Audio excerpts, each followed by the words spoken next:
You talked about leadership inside a tank. What did you see and how did you see what was going on that got you to get out of that tank and tell you that you needed to get out of that vehicle and start directing what's going on the ground? I wish I knew the answer to that. I mean, it just did it. I mean, I knew something had to be done. And my radio communications with these guys on the ground wasn't working. So you gotta communicate. And the only way you can communicate, if the radio isn't working, you gotta get your butt off the tank and down there so you can talk to these guys.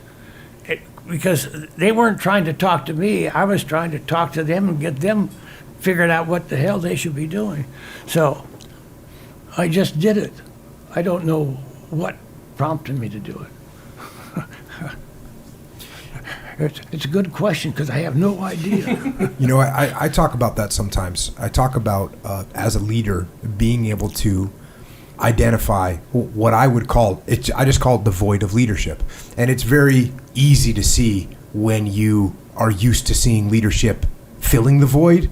When you see a void of leadership, if you're aware to look for it, it's really easy to see when it's there. And you go, wait a second, someone needs to step in here and take charge. And so you had that instinct of, hey, there's a void of leadership here.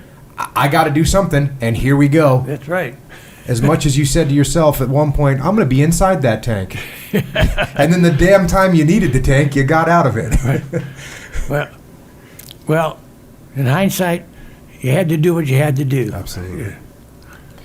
And then once you guys held the line, and you know, it's funny because I use that expression a lot, just talking about, you know, holding your line with your personal discipline and holding the line with your subordinates, and we use it metaphorically, and it's incredible to hear and talk to you about actually literally holding the line.